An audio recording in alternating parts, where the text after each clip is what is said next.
Good evening, ladies and gentlemen, and welcome to the SAIEE Women in Engineering and AMEU Women in Electricity webinar, where we'll be discussing tonight closing the gender gap. Before we start, a few webinar considerations. Attendees are reminded to ensure the volume is turned up on their device. Ensure you have a stable internet connection. This will ensure the streaming and audio will run smoothly. Attendees can ask questions via the questions panel located within the GoToWebinar control panel. By default, the control panel is located on the right-hand side of your screen. The chat function is reserved for webinar organizers and panelists to communicate with attendees. Attendees will not be able to chat with each other, however, are encouraged to ask questions. A recording of this webinar will be made available on the SAIEE YouTube channel, SAIEE TV, under the Women in Engineering chapter playlist. This channel is updated regularly, so ensure you check back as often as possible for new uploads. You will find the link in the chat box in the control panel. We click on it and please subscribe. A certificate of attendance will be issued a few days after this webinar. I'd like to introduce you now to our hosts tonight. Our first host is Ms. Maiti Saku, who's the chairperson of the SAIEE Women in Engineering chapter. She started her career as an engineer in training at Eskom Distribution in 2010. She was appointed network operations engineer specializing in real-time power system analysis in 2011. Currently, she is a chief engineer at Eskom, system operator specializing in asset integration. She is registered as a professional engineer with the Engineering Council of South Africa. She holds qualifications including a BEng in electrical engineering, a certificate in business management, and a master's degree in engineering management. She has been a member of the South African Institute of Electrical Engineers since 2016 and participates in SAIEE Central Gauteng Centre activities. She served as a vice treasurer for CGC in 2019 and treasurer in 2020. She was elected chairperson for the SAIEE Women in Engineering chapter in 2022. I would like to introduce you now to our second host, is Ms. Lomile Modisele, who is the chairperson of the AMEU Women in Electricity. Lomile is a qualified certificate engineer, a dynamic and a results-driven professional with a highly successful background in the technical environment. Having started her career from being an apprentice electrician over 20 years ago, she holds a master's degree in public administration, a degree in electrical engineering, and a government certificate of competency for electrical engineers. Currently, she is the director at Energy and Electricity Technical Services, responsible for electricity network control, protection, testing, and switching of HV networks. Lomile has been a Women in Electricity member since its inauguration in 2015 and currently serves as the, as I mentioned, Women in Electricity chairperson. Her passion is to improve women's careers through mentorship programs and training. Throughout her career, Lomile has mentored and assisted many students. Her motto, as women, let's take up the space and be part of major decision-making in our organizations. If they don't give you the seat at the table, bring your camp chair. I'll hand you now over to Maiti.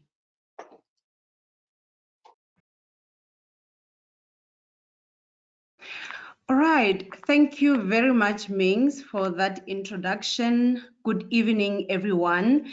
My name is Maite Sako, as Mings has mentioned, and this evening we want to really thank you so much for joining this webinar, which is a collaboration between the South African Institute of Electrical Engineers and also the AMEU Women in Electricity. So first of all, I would like to say Happy Women's Month to all the ladies online. And the theme for 2022 for Women's Month is gender equality, realizing women's rights for an equal future. This is a global campaign and it links to South Africa's global efforts to achieve gender equality by the year 2030. So today, as I will be just taking myself and Lomile will be hosting this event. And first of all, I'm just going to take a few minutes of your time just to talk a little bit about what this Women's Month means to me as an individual. So, all right. So basically, the the Women's Month, for me, it talks about unity. As we all know that in 1956, those more than 20,000 women which marched to the union buildings, they united in order to fight for what they believed they deserved, which was freedom. So as a result, I would like to, for us as a generation now, both everyone from all different types of gender, male, female, LGBTs, everyone, we need to unite, all of us, in order to fight some of the pandemics that are actually happening in our generation, in order to fight this pandemic. I mean, the first pandemic that we are seeing ourselves is the gender-based violence and femicides that we are seeing. I mean, you would agree with me that when we look at the news, you know, ever so often we hear this lady has been abused, this lady has been killed, and so on. This is a very important subject that we need to, all of us, unite in order to fight this specific gender-based violence and femicide. And the other thing that we need to fight against is the issue of abuse. Abuse comes in different forms. It comes in physical, psychological, financial, emotional. So any form of abuse, when you find a person which has been abused, we need to unite and fight against that. For example, if a lady comes to me and share their story about the abuse that they're experiencing at home, I need to embrace her pain. I need to share, love and give her a hug and find a way in order to speak up. Because the moment we speak up about these issues that we are finding that women are experiencing, that is the moment we are going to find solutions. And as men, as women, as everyone across all genders, we need to unite in order to fight against these issues that we are finding.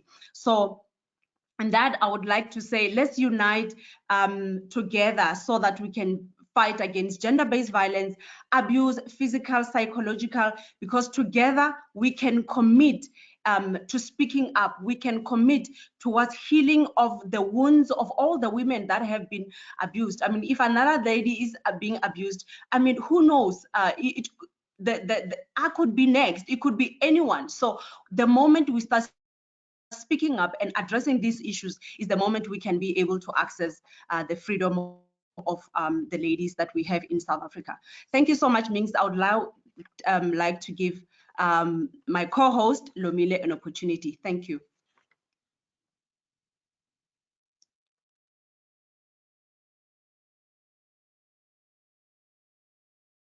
Good evening, everyone. Wow, I'm so excited about this event today. Why am I excited? Is because we are having a common issue today with the South African Institute of Electrical Engineers Women. Today, as we attend the SAIEE and AMEU Women in Engineering webinar, with the topic as aligned by my co-host, closing the gap. As we collaborate with the SAIEE Women in Engineering and AMEU Women in Electricity, this marks a day of call for action as women engineers, technologists, managers, technicians, artisans, etc. To take this as an opportunity for us in reducing the existing gender gap in the engineering industry. We all know that there is still a gap, although there are women in the engineering industry currently. There is still a gap, a lot of it, especially in the management space. We know that the current situation now, the fourth and fifth industrial revolution, holds the potential for significant transformation across sectors of the society. So as women, we have a crucial role to play in structuring the debate and in ensuring that all segments of the society are represented fairly, especially since the changes are likely to profoundly affect the way all citizens live. So as women, we have to utilize this opportunity to make sure that our career are also part of the changes that are coming in this energy industry, or energy and electricity industry. I will be part of, I will be a moderator for this webinar. Hence, I say I am excited about it. We have a lineup speakers, powerful speakers with a lot of experience in this industry. So I hope we're gonna learn a lot about it. You will notice that there was a lot of studies when you talk about gender gap that were conducted by many writers that suggest that what is it what are the challenges? Why, where are the women? Because this is one of the questions that we're asking today. Where are the women in this industry? So there are a lot of articles that were written to try and find out where are the women. But today I am saying we have powerful speakers, experienced people that have been in this industry for a longer time, that knows what are the challenges. So we're gonna talk about them. So we're gonna learn a lot about in this webinar. And I hopefully please be with us for the next hour to find out more from our powerful speakers. What is it that they've got from us? Thank you.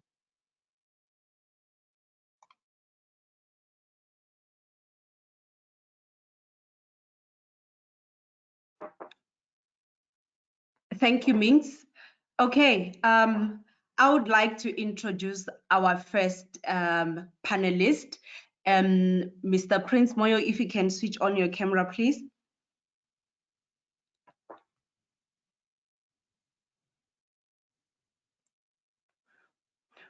All right, so thank you, sir. So our first panelist is Mr. Prince Moyo, who is the General Manager for Asset Management at Eskom Transmission, which is the new national transmission company. He has been with Eskom since 1997, which is the same year that he joined the South African Institute of Electrical Engineers. He has occupied various roles such as engineer, technology development, middle manager, network services, regional engineering manager, and the general manager in engineering. He was with the distribution business in the KZN from 1998 up until 2010. He has represented South African Institute of Electrical Engineers at EXA as a member of the steering committee on the recently published overarching engineering code of practice, and as a chair of the code of practice for electrical engineers undergoing the final review. Thank you, sir. I would like to now introduce our second panelist.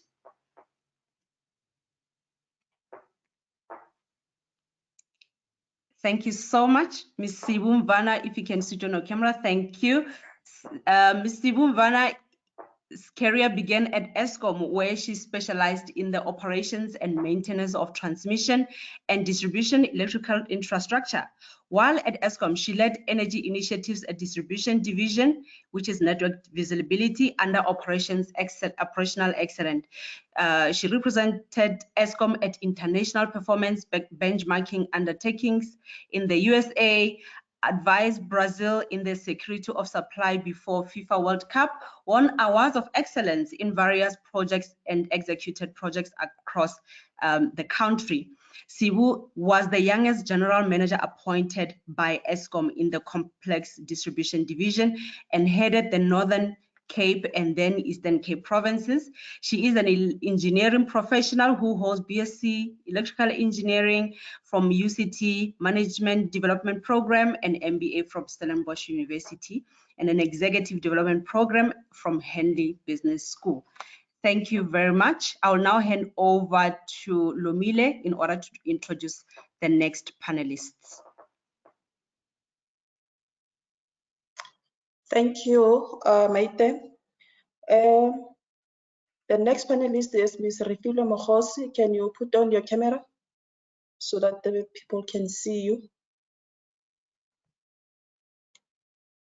Okay. Ms. Refilo Mokhosi is an electrical engineer registered as a professional engineering technologist, and she is employed as Executive Director of Public Works in Mfuleni Municipality. She is responsible for electricity department, roads and stormwater department, and environmental management and planning department. She has been in the engineering industry for about 20 years now. She has been in several positions, which includes electrician, field dispatcher, maintenance planner, maintenance scheduler, team leader, technician, network outage controller, manager, chief engineer, deputy director, etc. in different municipalities. That includes the city of Tshwane, City Power, City of Ekurhuleni, and Eskom Generation and Distribution. She holds National Diploma in Project Management and National Diploma in Electrical Engineering, Heavy Current, BTEC in Electrical Engineering, Heavy Current, Government Certificate of Competency, GCC, Masters in Business Leadership, and several management certificates in a Management Development Program, Technology Leadership Program, Municipal Management Development Program, and Municipal Finance Management Program, and Executive Management Program.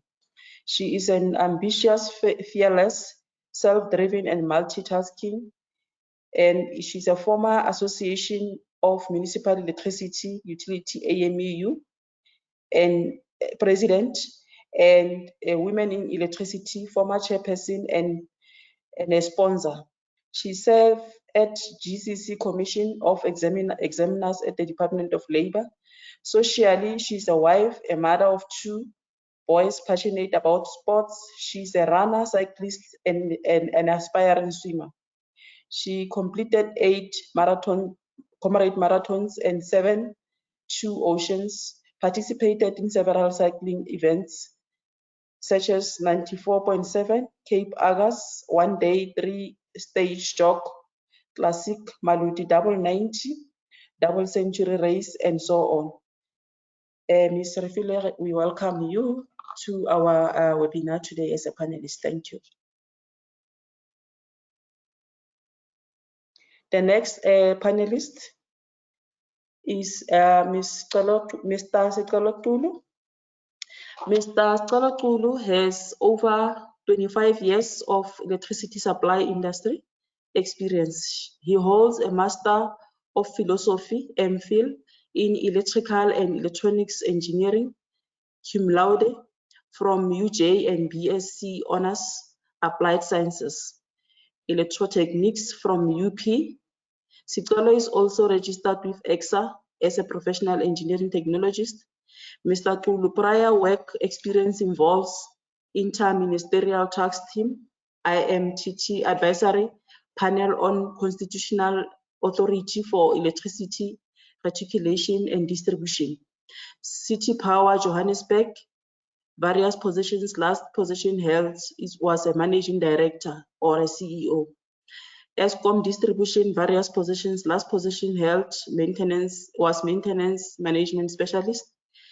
A CEO for South African Institute of Electrical Engineers, and a CEO for Technosoft International Sub-Saharan Africa, AMEU, Association of Municipal Electricity Utilities, past president in the years of 2014 to 2016.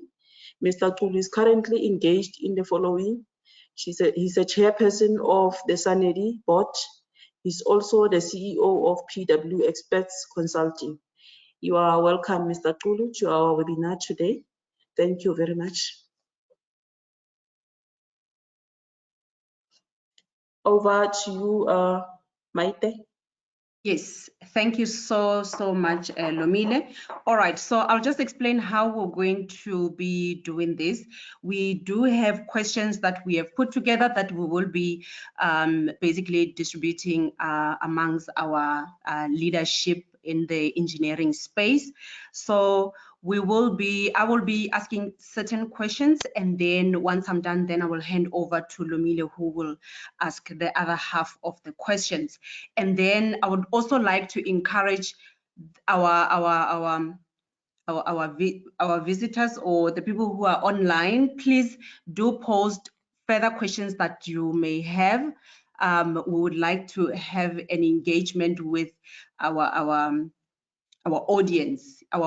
So please do post your questions under the chat so that we can be able to engage with you towards the end of our session, which will be around between 7 o'clock and 7:10. So without any further ado, I would like to start. So the first question is like this, and I would like to, it's already Women's Month. So I think I'm going to ask the ladies to start with the questions, and then I will then find out from our male colleagues to also engage on the questions that we have. All right, so I'll first ask this question to Refule Mokhosi, which is basically going to be this similar question for everyone. So the first one, Refule, if you can put your video on, I would like to find out from you. I mean, you are in the Association of Municipal Electricity Utility, where you are the executive director for public works in the local municipality. You are responsible for quite variety of departments, including electricity, roads and stormwater, environmental management, planning, and I mean, your experience gives us 20 years in the electricity industry. And so the first question is, what's your current experience on the current state of gender equality? This is in this engineering space that you are in. So please just share with us what is your current experience with the current state of affairs. Thank you so much, Maite. And again, thank you so much, Lumile, for the lovely introduction. And I feel honored to be part of this panelist today. I believe that I will be sharing my insight and experience, and I will learn a lot from this discussion. In my experience, I'm in government space, so basically, specifically in the local government. What I've seen is that in the local government, there is a much improvement, in fact, in terms of gender equality at an executive level.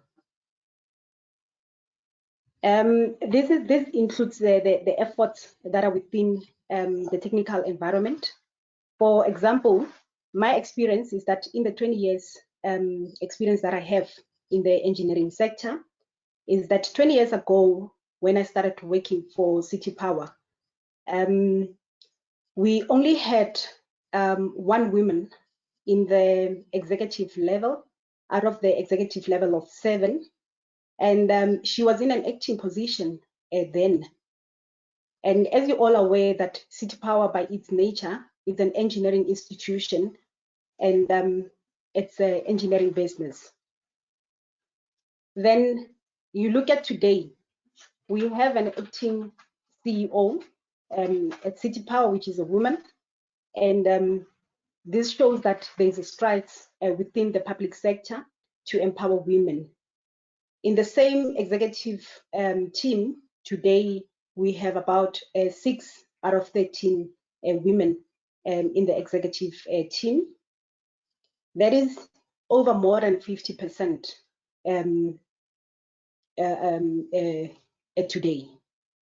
So I will say that for City Power, it took about 20 years or more than 20 years, moving from 0% to about 50%.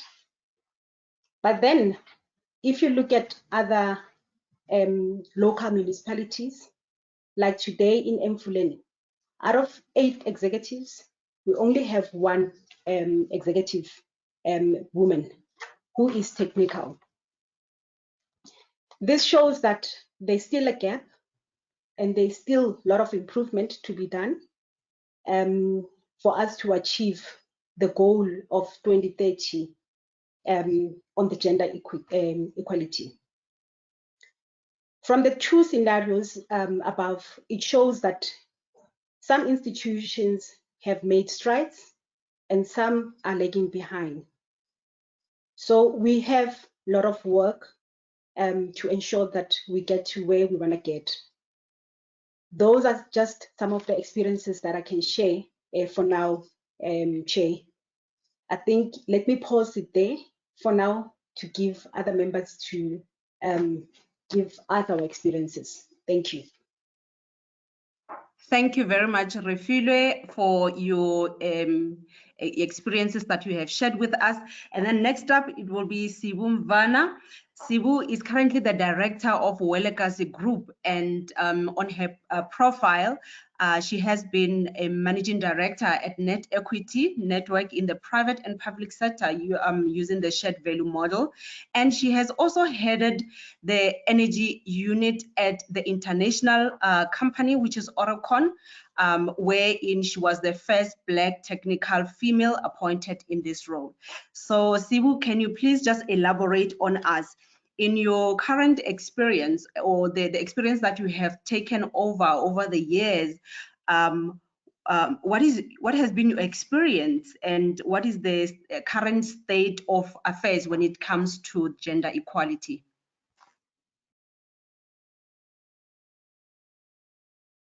Please just unmute your mic. Right, thank you. Thank you very much for that introduction. So having worked both in the public and private sector, I would say that, you know, the public sector has moved quite a bit in terms of gender equality. And we could say that's because they have been sort of, you know, they've been specific targets that have had to be met when it comes to that. And so because of those targets, they've managed to gather themselves and push towards some form of gender equality. My experience of the private sector has been slightly different in that because there is no specific governance that's really driving the equality in the private sector, that change has been a lot slower than in the public sector. Now, the question is why? And I think one of the things that I've seen in terms of the current state of affairs is that women have added so much value in what is currently happening within the engineering sectors, right? The public sector is now starting to see the value of women, and they're starting to appoint the correct women in the correct places, right? It saddens me, in fact, to see this transition moving this slowly, and for us in this day and age to still be talking about that, right? When I was appointed at Oricon to be the first technical director, I mean, in so many years, I mean, it's crazy to conceive that in my generation, we still have firsts, you know? But I think I concur with Refilwe in terms of the strides that have been made towards achieving this gender equality. But I would say that more can be done. Women have shown themselves to be capable. They've shown themselves to have the experience. They just require one foot in the door to prove themselves. You know, we constantly are having to prove ourselves wherever we go. And I think we're doing a very good job at that. And I think it's right now is the time for our counterparts, our male counterparts, to actually sort of recognize the fact that we do not have to continuously prove ourselves at every single corner that we need to go to. That was my specific experience in the private sector. Public sector, slightly different, but in the private sector, before you even open your mouth, you know, the fact that you're a woman, you will find that, you know, you've got to almost overcompensate for that. And I think it's high time that we get recognized for the value that we add, and obviously the experience that we hold. Thank you. Thank you so much for your experience. And you know, one of the points that you pointed on is that women, we are capable. We do have the experience. We do have the wisdom that is being required in the engineering space. I mean, the two ladies have shared with us that definitely there is a lot of work that has been done, and the fact that if you put specific targets that everyone can work towards, then definitely we will definitely be accelerating this gender equality that we want to pursue. All right, so I will now be moving over to the gentleman on our panel, and I will go to Mr. Prince Moyo. Prince, in your experience as you are now the leading, the general manager for the national transmission company in our Eskom utility. Can you please just share? Ms. Mvana just mentioned that our male counterparts do contribute towards what we want to achieve. And let me hear from you, sir. Over to you. Yes, thank you, ma'am. So it's true, in our transmission company, there's been a lot of improvement in Eskom in general as well over the last couple of years in terms of representation, equity, as we call it, and the figures look promising in terms of improvements, but of course there's still some way to go. So I would say we are generally quite progressive at Eskom, and I think, as you will hear yourself, a lot of the ladies that are speaking here, if not all of them, would have passed through that mill at Eskom that is certainly empowering women. So that's my experience. I can talk about my team. Transmission is not bad at all. We actually have met our targets, but of course we know that the targets are progressive, and it doesn't mean when you make the target you have arrived. So we understand that, but we are on a journey. And for my team, for instance, of the appointed executives that I've got a 50-50 representation, and we are proud of that, and we think it's sustainable going forward. And if you look at the level below the EBANs, as we call them in Eskom, the managerial, for my team in asset management, 110 people, 36% of that is female, and then on skilled technical below that, 42% is female. So I don't think it's a problem getting to 50% or more. It's not a problem at all. It's possible, and we are seeing the changes. I mean, I can just add very quickly, when I started my working career, these conversations reveal how old I am now. So we have to face up to these things. I started working 29 years ago, and I had never seen a female engineer until probably 3 years into my working life. I never actually saw one. I mean, appointed at work. In class, I had one classmate of mine, a very good friend of mine. She was the only lady from second year to fourth year. And I know the class before us and the class after us, out of about 40, 45 people starting, graduating about 40 or 38, would be the same numbers. And so that's what was happening. But recently I spoke to a young lady that just finished at VETS, that is at Proconics, during my president's visits to the centers. And she tells me the classes are 50-50. The year before her and the year after her. And so the feeder is working. And we should be looking forward to better representation in the future. Yeah, so I'm optimistic, and I'm seeing the changes where I am. But I hope along the way we will talk about why this fascination that we have with the representation. I think there is a greater cause than just numbers, and I hope we'll get to it along the way. Thank you.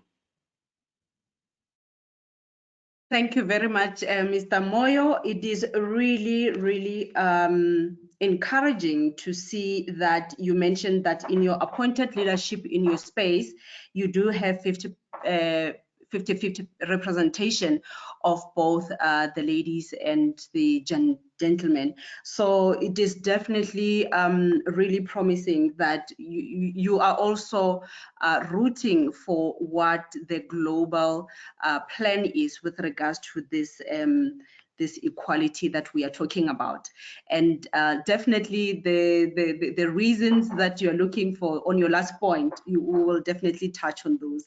All right, thank you so much. And definitely you're right to say in the varsity also, there is quite an improvement. I mean, when I went to university as well, it was quite familiar. For myself, it's been 12 years out of university, but at that stage already, I was seeing quite a lot of ladies, which ourselves, which are in the engineering space, and we are definitely doing it. So it is doable, and we can all join hands together in order to achieve it.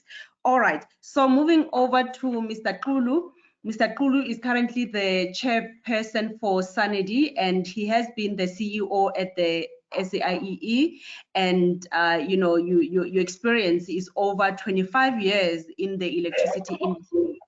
So, sir, we would like to hear your experience.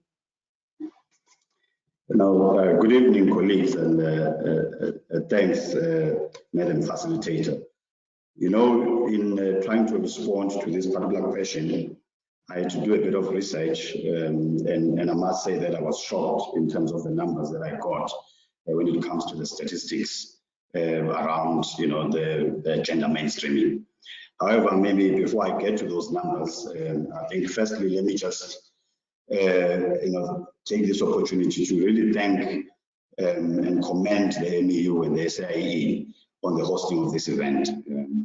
I think this collaboration really between the two institutions commends well, I think, for the industry. So I think it really needs to be commended as such. So I remember in 2014, I think I was taking the reins as the MEU president. At that time, it was an MEU convention at the Gallagher Conference Center. I actually introduced the we and indicated that one of the most important initiatives that I was committed to driving was transformation. So this was because I had a view of our industry as one of the least transformed, at least at that particular time, industries in the country. So it's no, I think, rocket scientist that women still play a minuscule role in this sector. Although there are gains that have been made, I think up until now, but they still play a minuscule role. And I think that will be confirmed by the stats that I'll actually share later on. I think at that time, I was really, you know, committed, and my objective was obviously to make sure that women, and in particular African women, forms obviously a critical mass in the electricity supply industry. And obviously wanted to try and make sure that there are instruments that can be used. And at that time, obviously, as the MEU was a vehicle, and I'm happy to see that even today, that is obviously continuing. So today, I'm really happy to see at least the engineering institutions spearheaded by the female. I think Refila mentioned that earlier on. So it's really, really comforting. But having said that, I think there's still a lot of work that lies ahead of us. So I think driving women advancement in the sector is not easy. It requires a political will. I mean, some of us have been there in some of these key positions where you need to drive the advancement of the women in this sector. And also in terms of making sure that at least there's a firm undertaking to change the composition, I think, in this sector. So it's not really about ticking the boxes, and I think that's what we've been saying, I think, all along, but it's about making sure that we really identify the candidates with the right skill set. We need to provide coaching and mentoring opportunities, and to really enable them to add value as well. So this is just some of the opening remarks that I thought I should come up with, just to congratulate, I think, the institutions for the sterling work that they're doing. Just maybe to come back closer to the questions that have been, you know, has been posed. So I think it's not a secret that in this industry we are facing a plethora of challenges regarding the gender equality. It's not really, you know, a secret. So despite, I think, the efforts, I think some of the colleagues have mentioned that, either by some of the leadership within the sector and even government, that obviously to make sure that there's this gender gap that has been closed in this country. Women still face many pressures, such as having to prove themselves before they can actually make headway or even land in leadership positions. It's just a fact. And we as men continue to land these leadership positions, and even women, when they are offered some of these opportunities, for instance, the pay structure is not equal to that of our male counterparts. So it's something that really needs to be addressed. But maybe having said that, let me just go back to some of the stats I think that I thought it's important to share. They can also just form a foundation in terms of the discussion, I think, tonight. Firstly, I'll start, I think, with some of the stats, especially when it comes to the renewable energy. We know that this is the drive, I think, at this particular point in terms of, advancing and actually making sure that we drive the renewables, I think, within the country. But just the renewable energy space, it employs about 30% of women compared to about 22% in the energy, overall sector. So although there are gains, but I think there's still a lot that needs to be done within the renewable space, for instance. So if you look at still within the renewable space, women participation in science, technology, and engineering, and mathematics, I think also known as STEM jobs, are far lower than administrative jobs, at the end of the day. We know that SAIEE is involved in the renewable space, for instance. It offers a diverse opportunities, I think, around the entire value chain in terms of requiring different skill sets. But these opportunities should equally be accessible and the benefits equitably distributed to all, I think, the gender at the end of the day. So my research that I've done, I've actually consulted with the Catalyst. Catalyst is a global non-profit organization. It's supported by the most powerful, I think, CEOs and leading companies in the workplace. So these are some of the stats that are coming out of that, and I think we need to probably just point around these stats as we pat ourselves in the shoulders. Let's look at the stats and actually understand that there's still a long way to go. So now just highlight some of the few that I thought were probably critical. So the first one, it says there are really fewer women in energy than almost in any other major sector. And some of the numbers that have been quoted is that women really accounts for less than a quarter, which is 22% of employees in the oil and gas industry. This is in 2020, which what is shocking is that these numbers have not changed from 2017. So it means there's been no movement from 2017 when you look at the women participation in oil and gas, I think, industry. In year 2020, looking at 2017, where there's actually no change. So there's a cause for concern. And again, if you look at the technical expertise, I think those are seen as a prerequisite for senior leadership positions. So again, if you look at the stats, again, coming from the Catalyst research, so basically women made up of only 10% of the entry level in terms of technical and field roles in 2020. And what is shocking, this is a decline from 15% in 2017. So somehow there's just regression when it comes to that. If you look at the global research. So among the entry-level positions requiring college degrees, women made up of 39% of office and then business support roles. That is also by 2020. So basically, there are more women senior executives in the utility industry than in any other sector. So that's what also the report says. But maybe to be specific, they're saying women made up of 17.1% of senior management roles in the utility sector by 2021. So although the 17 is commendable, but I think it could actually be better. If we're really targeting about 50%, participation, you can see that there's still a long way of participation, especially in the senior management positions by actually women. When it comes to a high share of women work in renewables energy, although I've mentioned, I think, above what is related to the South African context, it says currently women make up nearly about the third, which is 32% of the global renewable energy workforce, I think, at the end of the day.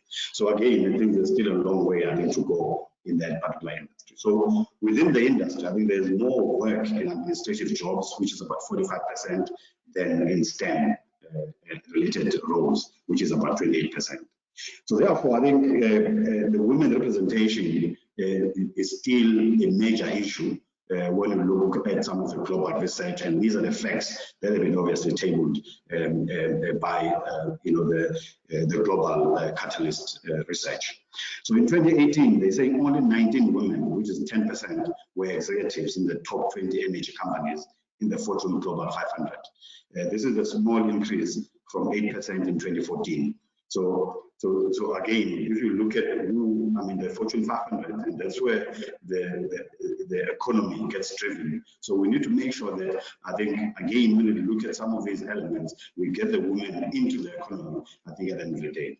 So I think that's really, instead of looking at my personal experience and looking at where I am, I think, currently, I think these numbers, they kind of like indicate the mammoth task that the panelists and obviously the government and as well as the private sector is facing in terms of making sure that we continue to work hard to actually close this particular gap in terms of women emancipation and gender mainstreaming within the industry. I'll close there, Madam Host, for now. Thank you. Okay, thank you very much, Mr. Kulu. All right, so let's hear from Mr. Moyo. Sir, we would like to find out what is your views as what impedes the gender equality at workspaces. What could be holding us back in terms of achieving this equality that we are looking at?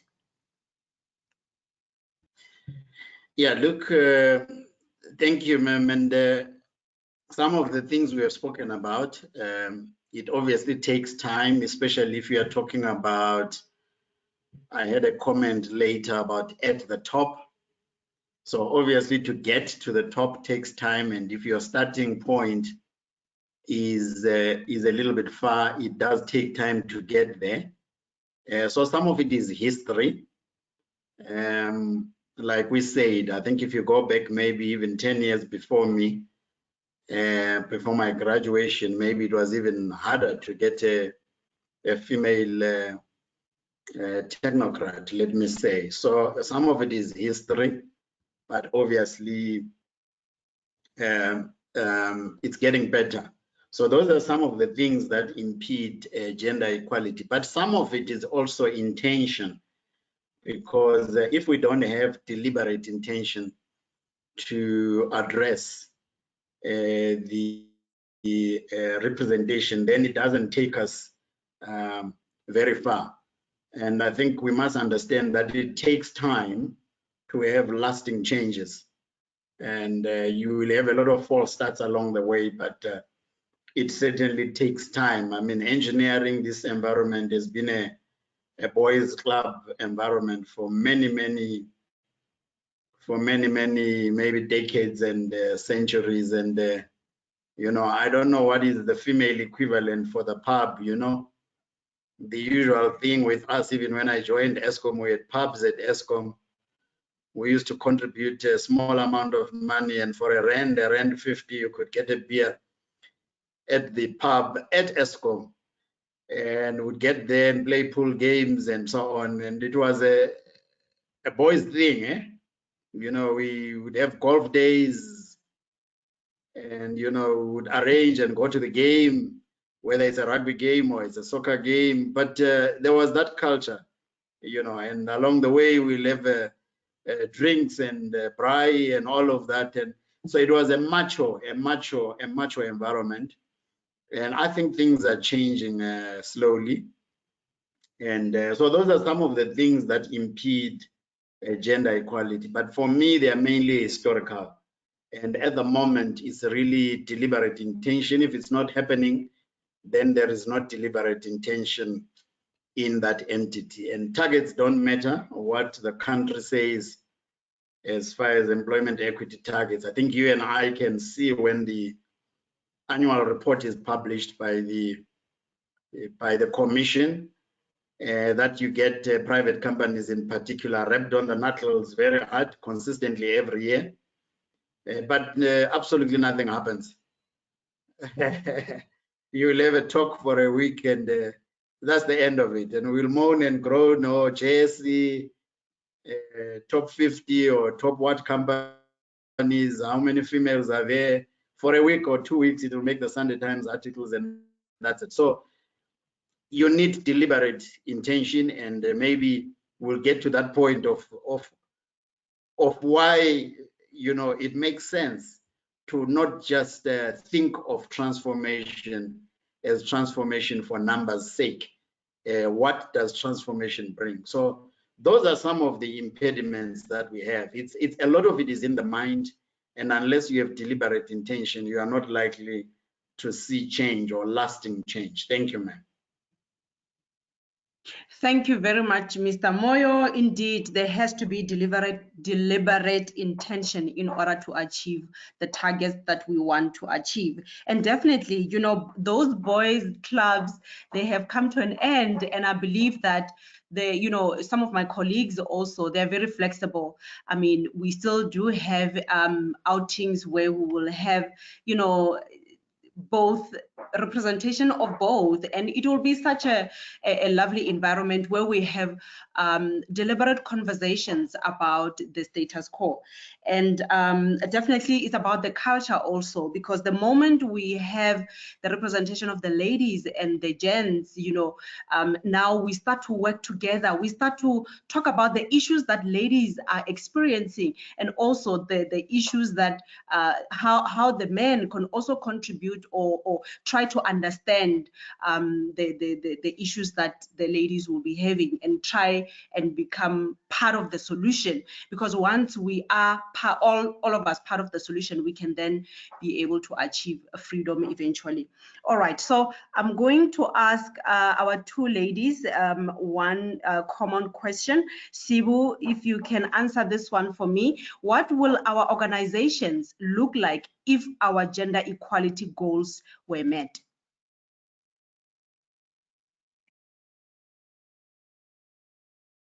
Please unmute.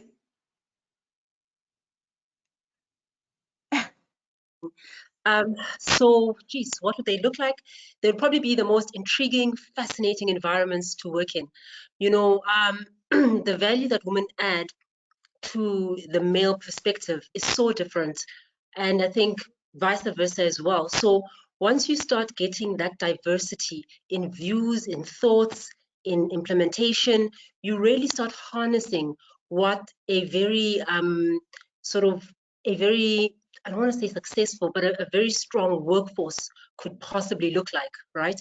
Now, when you start talking about an environment where both men and women are treated equally, you've got to also have an understanding of what that means, in the sense that women play a slightly different role in society and have different responsibilities compared to their counterparts, right? So giving them the ability to be able to play their roles and to also succeed in the work environment actually is a very, very good opportunity for us to get such a structure correct. You find many women actually leaving the work environment because they struggle with this balance of having to do all these numerous things that they continue to do.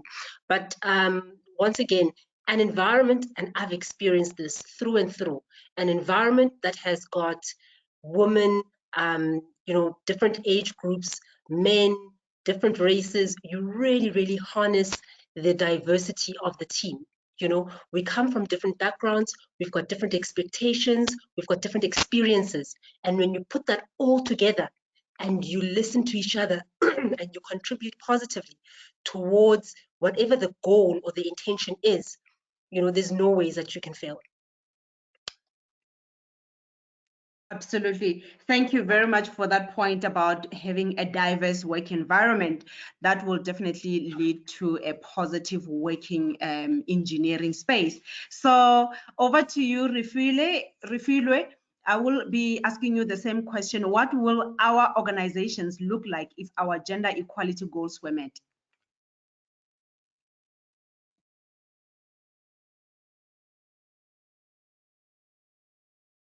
Refilwe, are you there? My apologies, I lost audio. Can you hear me now? Yes, we can. We would love to see you as you answer this question. Okay, I'm gonna try. My audio is bad. My network is bad this side. Probably, maybe let me just switch it off because I don't know what's happening. But yeah, Okay. I suppose then, yeah. But we can hear you clearly. Perhaps you can just proceed and let's see. Yeah, we can see you.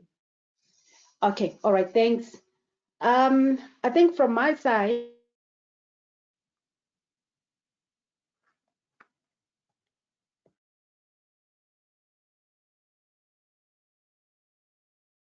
Please unmute, I Refule. believe that once we have set our goals and my position.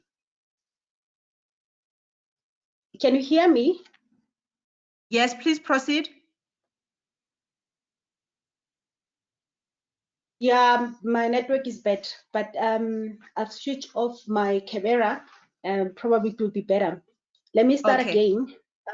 From my side, I think once we have met our goals and we have, we have set our goals and met them as per our plans and our milestone, we should be able to get a better proposition of the representation of women in all levels. What I do, what I mean about that in terms of meeting the milestones, for example, depending on the tech sector or engineering sector you are in, the goals that the goals may vary.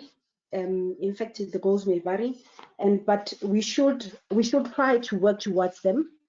For example, in the South African context, the high-tech and manufacturing sector are struggling, and the targets that are set for such sectors will be lower than other sectors, such as engineering sector, operations and services, industries, and government. So the expectation is that that we need to fit from a tertiary institution that will play a key role in terms of ensuring that we get to the organizations that we are looking for in terms of gender equality. The companies themselves will also need to implement the programs that will support the tertiary institutions.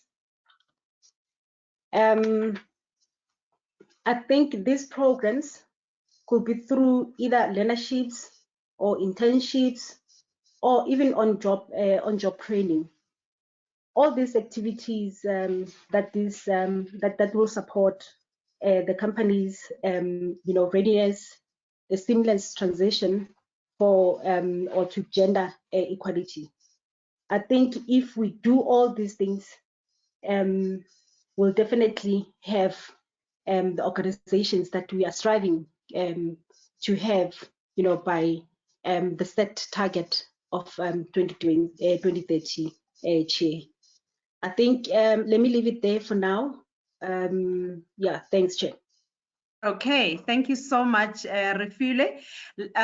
Ladies and gentlemen, I would like to appreciate the opportunities that I have had to host you. I would now hand over to my co-host, Lomile, who will then do the rest. Over to you, Lomile. Thank you very much, Maite. Warren, excellent discussions that we are having right now. I think the ladies out there are learning a lot, as I'm also learning a lot. And from what I've heard from our panelists, I think it's we can see what is the problem. Why are we still having the gap even today? But then before we even finalize that, we want to know more about this issue of gender gap and gender inequality in the industry. And I would like to, I think, pose this one to Sibu, looking at, your experience from different organizations. When I look at your profile right here, that you have started, like myself, at a young age, and you have been moving from public sector to private sector, so you have both of them.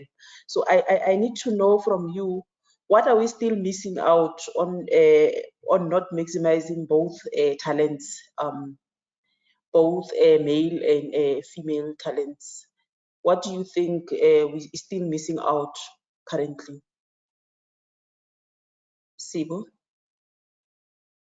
Thank you.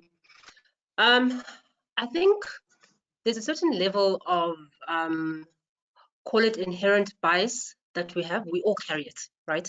Eskom taught me a good word called scotoma that we all have. I think In order for us to get to a point where we have this equal working environment, you know, we also do need women to be confident in what they know.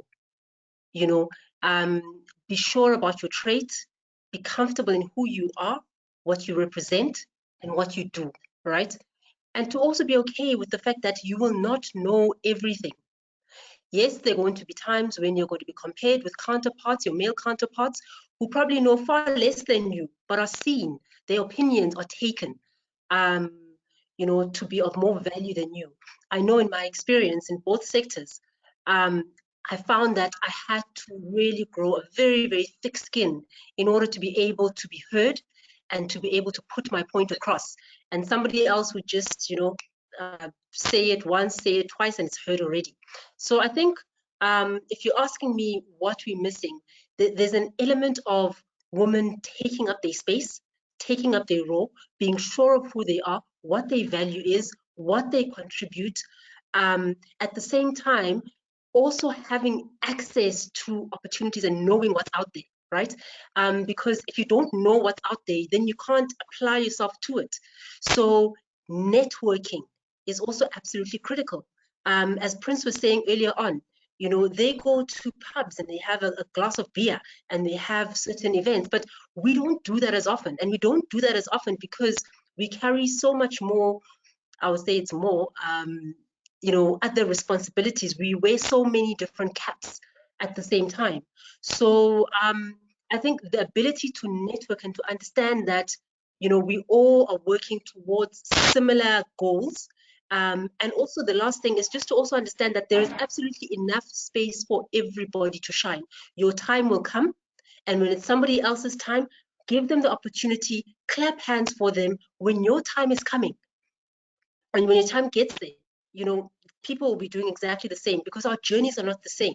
So I do think that as we move forward, we also just need to understand that, yes, there is a lot of effort that is going to be required from our side to master ourselves and therefore present the best version of ourselves. Thank you.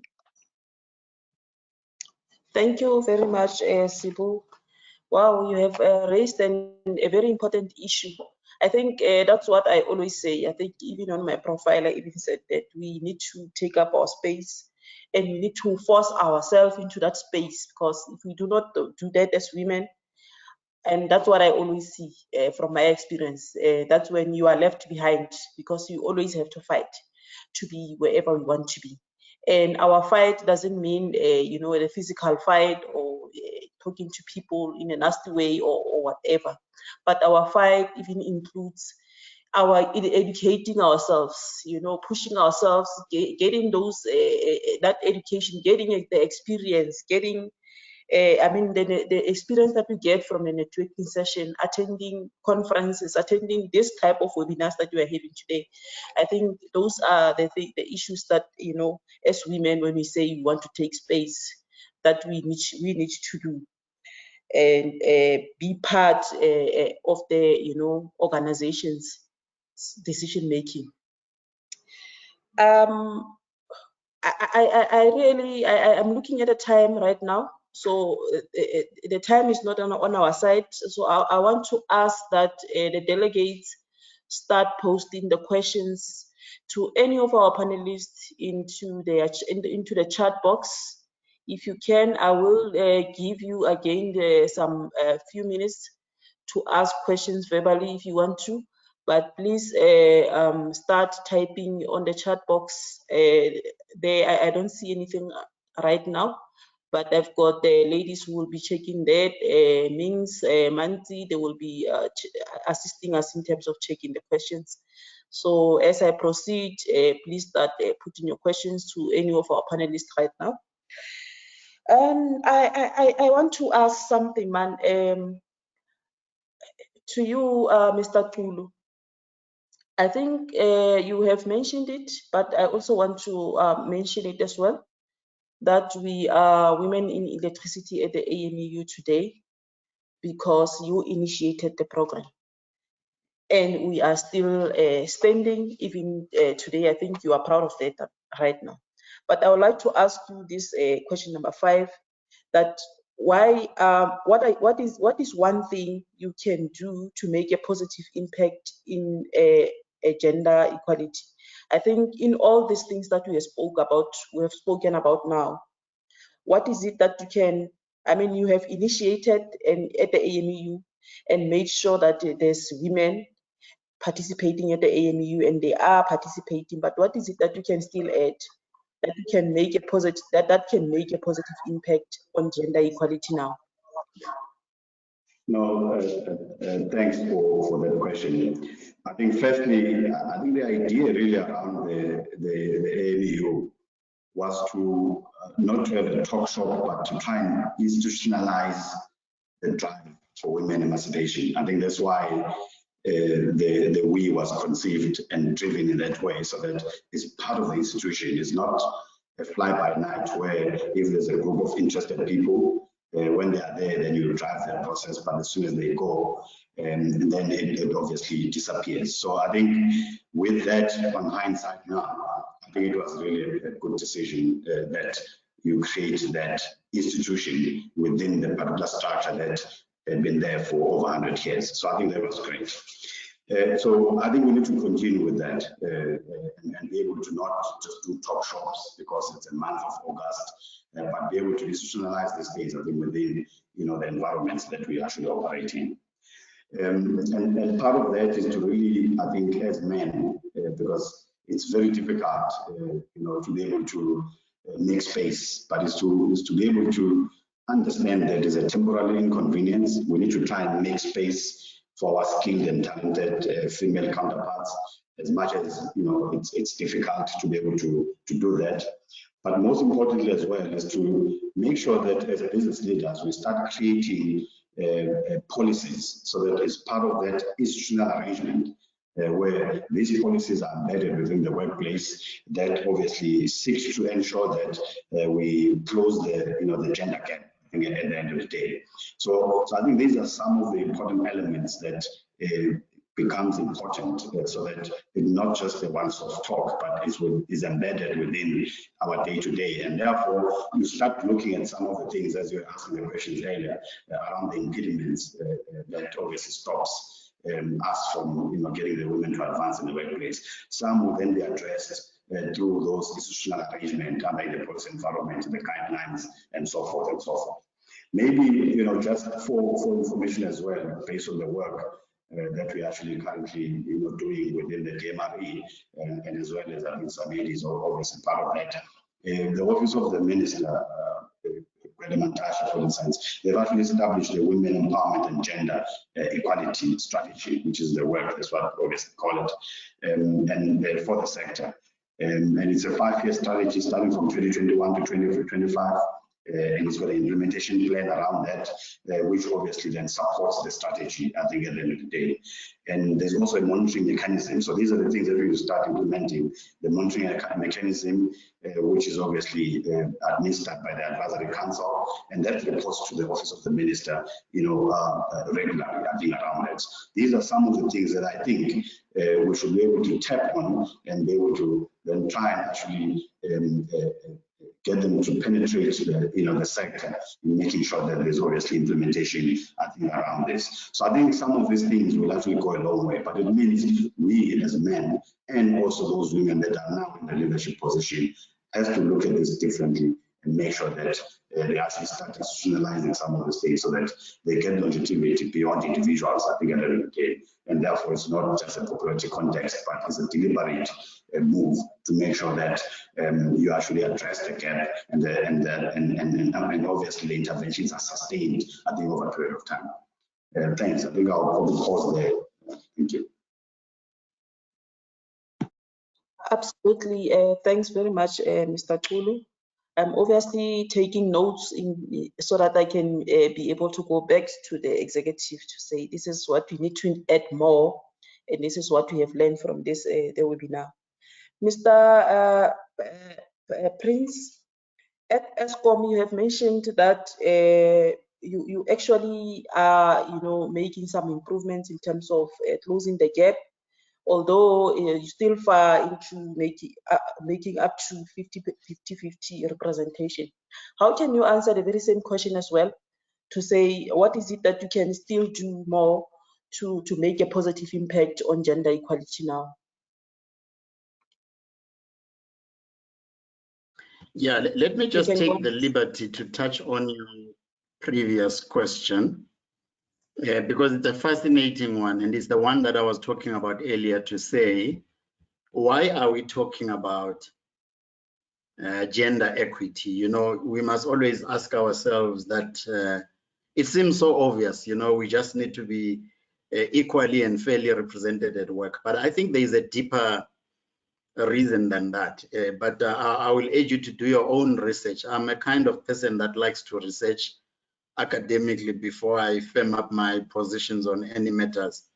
So some people have spent more time than I and discovered that, for instance, organizations with women leadership do very well with mentorship. And this is a pure research PEW. They are friendlier environments. And this is a Harris poll and female quotient review. There is greater collaboration, better work-life balance. This is a KPMG study. They are more productive and communication is better. This is by a real-time HR insights and analytics tool called PEAKON, P-E-A-K-O-N.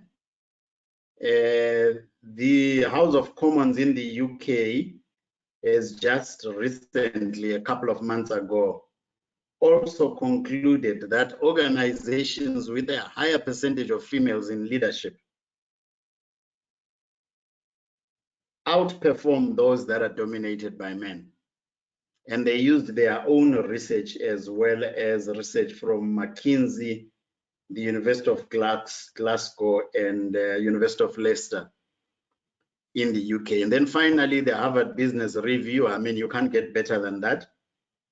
An article by Corinne Post and Boris Lokshin, that's a real name, and Christoph Boone.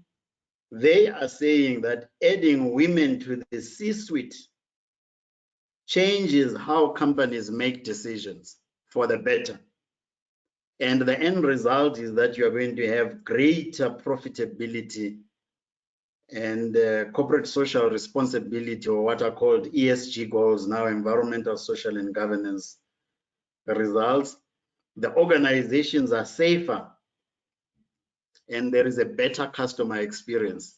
So what I'm getting at is that we are not reaching here when we talk about equity.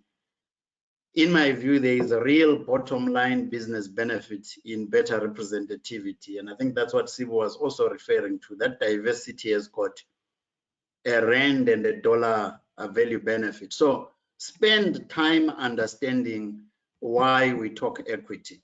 It's not just for the sake of numbers. It's actually for better business results. I thought let me plant that seed so that you don't just live here and we are hyped up about what seems obvious, but we have got a deeper meaning and evidence that in fact there is a greater cause to this. So in terms of what further must be done, I think it's just that conscious effort that we have, and ESCOM has got a lot of programs as well, structured and organized mentoring, succession planning, and so on. So I don't like pop things, you know, popular things, I don't like them. So when I ask somebody and they can't answer me, they will find me very, very difficult. So when we do these things, we must have a right reason and a deeper meaning, and it's there, but we must have it and be conscious of it. And then you will see that actually we are more committed to doing these things. So I believe at ESCOM, we are working on these things. We've got women advancement program, but I'm saying we must go deeper than that. It's not just women advancement. We must actually go 2 steps before and say, why are we even doing it? So we've got lots of programs, and the idea is really to continue with mentorship and coaching, and obviously creating those opportunities. And I think this C-suite that we are talking about will start to look more representative and very, very good. And I think at ESCOM, if you can look at Andres' team, he makes this point as well. Look at his history of appointments, our CEO, and you will notice that there is a strong conscious move to address the gender imbalance. So those are my views. Thank you very much, ma'am. Thank you, Mr. Moyo. Unfortunately, I haven't been seeing questions. I'm told there are questions on the chat box. I will ask that the ladies assist me in terms of looking at those questions, because I'm trying here. Maite, if you can try by reading some of those questions that are posted on the chat box. Of course, looking at the time as well. Can you please assist? Okay, no problem. I will read the first one, which is posed to Refilwe. Okay, Refilwe, any thoughts or advice or experiences to share to those entering their careers regarding working for private sector versus public sector or parastatal, thinking of advantages, disadvantages, risks, training opportunities, growth, considerations, etc. What kind of human resources instability are you seeing? This is from Jason Naji. Over to you, Refilwe.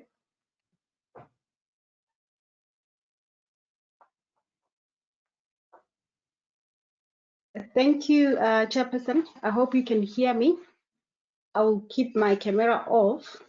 I'm gonna answer it in short. I believe that in anything that anyone does, we need to learn to master what we do. That is the important thing that we need to do, that I can advise on. And I believe by doing so, that will really assist in terms of entering the right engineering space, be it public sector or be it at the private sector. And also in that, I think if we have the correct incumbent placed correctly and they are competent through the recruitment process, that will be able to bring up will be able to assist them and also put them in a position where they will be able to provide technical solutions that we require. If it's at the leadership side of things, they will definitely have the best business strategies that they can provide. So it's about being focused and also really enjoy or love what you do, Chair. I think let me just answer it like that in short. Okay, thank you very much for those points. All right, the next question that we have from our audience is from Nonhlelo Matunjwa, who's asking Sibu, what is your advice to young, qualified and experienced women which are being undermined, sidelined, and overlooked in the workplace? Should they speak up more? Should they leave environment? I mean, you spoke about the thick skin earlier on. So this is the question for you, Sibu. Thank you, Chair. I will leave my video off. So the first thing you need to understand is that there are work dynamics and politics, right? Sometimes as women, we don't understand that those things actually exist where we work, right? You don't know why certain decisions are being made around you and how certain things are being done, right? All you do is that you go and you give your best. Now, the question is, if you are feeling that you are being, I'll call it oppressed in some sort of way, and you're unable to speak to HR, and you're unable to speak to a person who is higher than where you are, and hear, and you know, they are not able to hear what you're saying. My advice to you is that, number one, you've got to look after your mental health, right? If your work environment is toxic to the point where your mental health is being affected and you are struggling to operate in other spheres of your life, I would suggest that you move. It's not worth it, right? Number two, growing a thick skin does not mean that you need to tolerate absolutely everything that is thrown at you, right? We've got leaders here, Stelo, Prince, and the likes, right? And we're all being conscientized about the fact that women sometimes find themselves in positions where they're unable to speak up. They feel victimized for whatever reason, right? We've got, I'm assuming, a crop of leaders now who are able to listen. And if they don't listen and HR doesn't listen, and you have not been able to create a support system around you, the best thing to do is always to make sure that, at least from a work perspective, you are delivering what you're supposed to be delivering.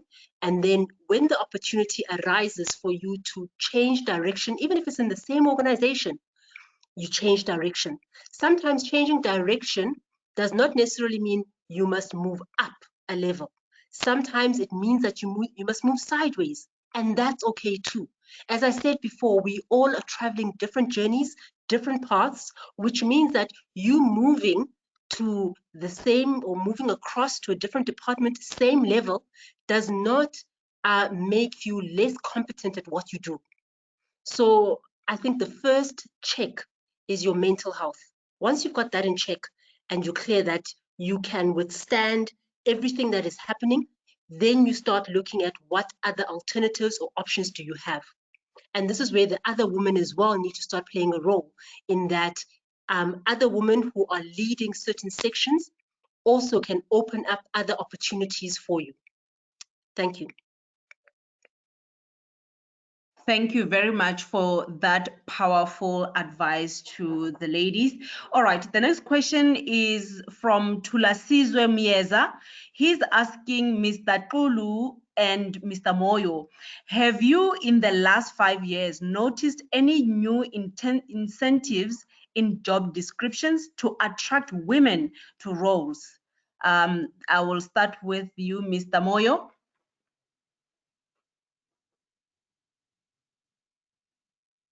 Yeah, I can comment and say at Eskom, unfortunately, we went through a phase when we haven't been recruiting for a very long time. So about 5 years, we were not recruiting, we were not promoting, we were not appointing, and we are only starting again now. And I have the opportunity of sitting in grading committees. So I've sat in the general one as well as the executive one. So I don't have recent experience of that, because we really haven't been active in recruiting or grading jobs. We even closed grading committees in Eskom. That's how much we have been closing down on recruitment. But generally, I don't really believe that there are job profiles that explicitly deprive women of opportunity. I don't believe that. And of course, if they are there in my organization, I would really welcome that somebody sends them to me and we fix them. So I don't believe they are like that. And I think that is why you will see any position in Eskom a female employee can occupy. That is how I understand it. But if there are specifics, please feel free to send them to me, and we will address them. But as far as I can tell, there are no impediments in the job descriptions that disadvantage the female gender. Thank you. Thank you very much for those points, Mr. Moyo, and we appreciate the open door that you are opening in order for those questions to be addressed. All right, the next one, Mr. Kulu, this one I will ask you from Neoma Papanyano, who is asking, thank you for this fruitful session. Thank you. Very exciting, but at the same time, it's not. What can be done so that the next generation of female engineers will not have to force their way, will not have to bring their camp chairs to the table, as they say? What can be done so that as female engineers, we can naturally just fit in without forcing our way in? Over to you, Mr. Kulu. No, thanks for that question. Firstly, maybe just to touch on the previous one from Mr. Mears. I don't think there's specific incentives that have been put in place, but I think there's been a deliberate bias in the recruitment process in terms of making sure that we prioritize the gender mainstreaming. So, and I think that's the fact. But also, once you're part of the the process, at least in my past life and even my current life, is that there's also specific programs. I mean, what comes into mind, if I can remind, say the Prince, for instance, there were specific programs at ESCOM that looked at fast tracking the capacitation of females. Some of the programs advancing into masters and so forth and so forth. So there's that bias, but probably can do more, I think, around that. So coming to the question that you just asked, I think in my view, I'll just make an example with me. I don't think it's going to be different, but I think the conversation and the policies that needs to be put in place will go a long way in addressing that particular issue. However, if I look at the process that one went through, and I think it should apply to both men and women, but maybe with a specific bias to women based on the agenda that we're trying to drive. So firstly, I had a proper training program that was put in place when I entered the workplace. I mean, I'm also a product of ESCOM. I worked for ESCOM for a very, very long time. Got a scholarship from ESCOM at the early ages, but there was a structured training program that was put in place that I had to be responsible for, and as well as my mentor at that particular time had to be responsible for to be able to take me through at least different departments, etc. But it's a responsibility that is for put on you as an individual, but as well as the organization. So you need to be able to drive that. So it's going to be no different, as an example. Secondly, is also understanding your needs, I think, at the end of the day. So if you're saying that you need a mentor, so there has to be then that process as you enter the workplace, an outlet, someone we can be able to talk to. So that all those struggles and hardships, you put an outlet, but also an advisor at the end of the day. So there has to be that identification of the mentor. It's either if the work environment doesn't have that in place, there's nothing that stops you as an individual to be able to go out of your way and actually look for a mentor that you can look up to, but as an outlet, but get an advice, as an example. So that's what we all went through at the end of the day. And again, as you advance through the organization, I had to go through, say, the executive coaching as an example. So those are some of the steps that you need to put in place so that at the end of the day, it will be a struggle like any other thing. So we should not sit here and say that it's going to be a breeze once we know that we're female, so therefore there are no issues. There will be issues, either a female or a male, but I think there are instruments that you need to put in place, you as an individual, but also to look up to the policies within the organization that will obviously then take you forward and make sure that it does not become a heavy lifting all the time, but the assistance based on other structures that are there based on your own initiatives that you actually put in place. And then lastly, I think it's no secret. Someone has to believe in you for you to grow. So, and someone had to believe in me to give me the exposure. So I think we need to equally do the same, where we say we identify a pool of people, but be able to believe in them and be able to give them that particular exposure so that there is a particular growth. But again, once you've made it, you're on the summit, you also need to look back and be able to say, who can I then identify to be able to believe in that person and be able to advance that person to to the next stage at the end of the day.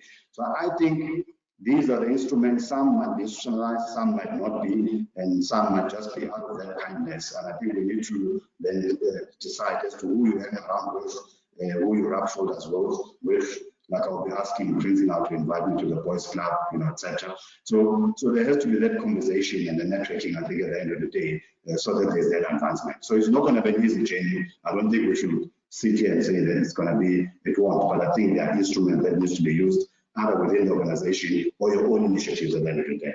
Those will be my parting shot on that question. Thank you. Thank you very much, Mr. Tulu, for that those words. I'll now hand over to Lomilo to do the closing. Thank you. Thank you very much, everyone. I just decided to put on my camera just before I close. We have learned a lot from this session today. As I said earlier, when I started, that we have panelists that have got experience and that are powerful in this industry. So I think we have seen that. I even mentioned earlier that there are a lot of studies with regard to this topic of gender gap. And Mr. Moyo has mentioned that as well. So really, my take on this session was that in overall, as we discussed, there is, yes, indeed, much improvement that has been done in both private sector and public sector in terms of closing the gap. Although on some institutions it's still slower, and for us to reach 50-50 is gonna still take long due to other factors that were mentioned, such as the industry when it started, there was no women. Refugio mentioned that when she started at City Power, it was only one woman at that particular time. So those things count in all this that is taking place in terms of the gap in the industry and engineering industry. There are in a lot of organizations in public sector, in the private sector, there are policies that guides in terms of how the organization can, can deal with this gender gap. And then the owners of the organization itself to ensure that, or managers of that organization to ensure that those policies are being utilized. Some of the policies still need to be reviewed. So to ensure that women participate in the industry. Again, it's not only the organization that's supposed to do something about it. We as women as well, according to the discussion, we have to do something as well on our side to ensure that we include ourselves as part of the gender equality in our engineering. So it is upon us whether we use the opportunities that are presented to us to say we need to be part and parcel and close the gap. And as I mentioned earlier today, that there are a lot of studies trying to find out why there is a gender gap, what are the challenges. There are also studies that Mr. Moyo has mentioned that shows that when we have women in the organization, what is it that is happening. As he said, I took few of them, that organizations with women do very well in their mentorship. They are more productive. They have high performance in leadership. So indeed, and we all know and agree with it. And I think not only myself today that has taken those positive points or important points from this session. I think all of us have benefited from this session, and we will take it back to our executive committees, both sides with Maite, to ensure that we improve on others that we have. We still need to improve on in terms of making sure that women are included in the engineering industry. The questions that we didn't take will be taken and sent to our panelists as they are, and then there will be the responses from our panelists will be shared in different platforms of the AMEU, both AMEU and the SAIEE. So you will get your responses from our panelists. We'll share it with them. Thank you very much, and thank you. I'll start with my co-host Maite. Thank you very much. We worked together very well today, and looking forward for more sessions together. Thanks very much to our panelists for making time to be with us today, and thanks very much for the attendees, and most importantly, Ms. Minks as well, for making sure that this program is online tonight. Thank you. We can close. Thank you, everybody. And to join the Women in Engineering chapter, there is an email, womeninengineering@wie@saie.org.za, and then let's make the strides. Thank you very much, and good night, everybody. Good night.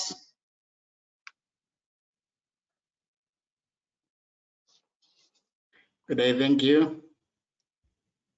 Okay, thank you very much. Good night.